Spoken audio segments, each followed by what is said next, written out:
Assalamualaikum warahmatullahi wabarakatuh. Nama saya Rifa Ananda Putri dengan NIM 2007512 dari Program Studi PG PAUD Fakultas Ilmu Pendidikan Universitas Pendidikan Indonesia. Untuk memenuhi salah satu tugas mata kuliah bermain yang diampu oleh Dr. Elis Kurniati, MPD, pada kesempatan kali ini saya akan memaparkan salah satu materi yang sudah dipelajari, yaitu teori bermain klasik. Sebelumnya, teori bermain terbagi menjadi dua, yaitu teori bermain klasik dan teori bermain modern. Kali ini kita hanya akan membahas teori bermain klasik. Nah, teori bermain klasik itu sendiri merupakan teori yang berkembang sebelum Perang Dunia Kedua, yaitu pada abad ke-19.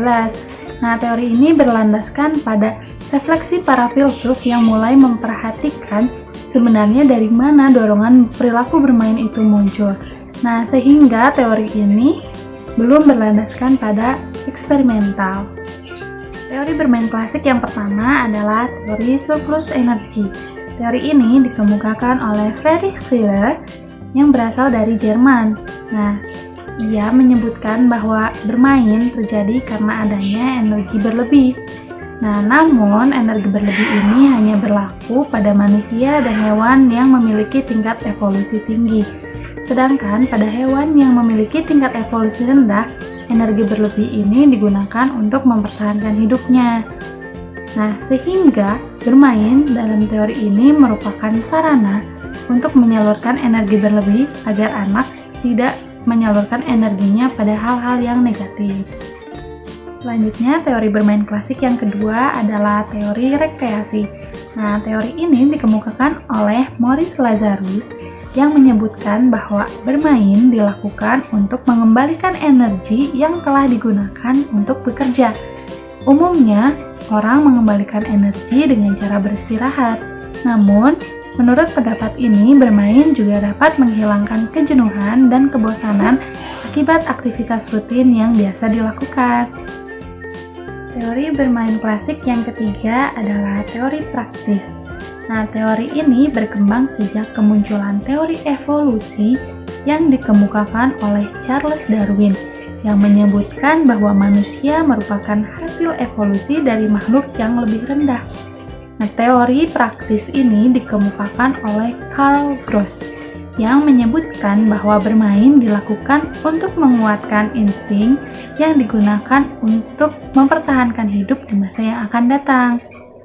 Nah, sehingga bermain merupakan sifat bawaan yang digunakan untuk mengembangkan fungsi organ-organ tubuh sehingga anak mempunyai keterampilan yang berguna untuk keberlangsungan hidupnya.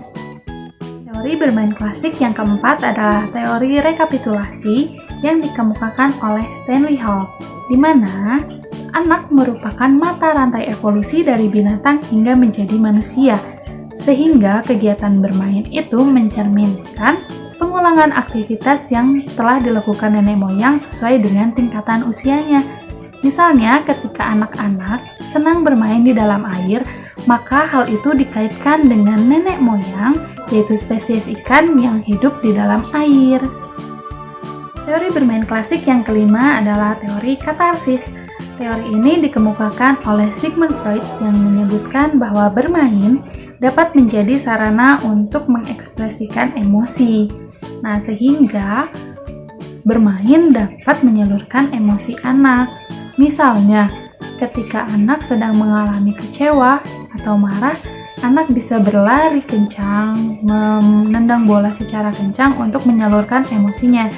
Sehingga dengan bermain, anak tidak akan menyalurkan emosinya pada hal-hal yang negatif. Nah, itu tadi merupakan 5 teori bermain klasik yang sudah berkembang. Teori-teori tersebut dilandaskan pada refleksi para filsuf ya, sehingga belum bersifat eksperimental. Nah, untuk itu mungkin cukup sekian yang bisa saya sampaikan mengenai teori bermain klasik. Mohon maaf apabila banyak kekurangan. Wassalamualaikum warahmatullahi wabarakatuh.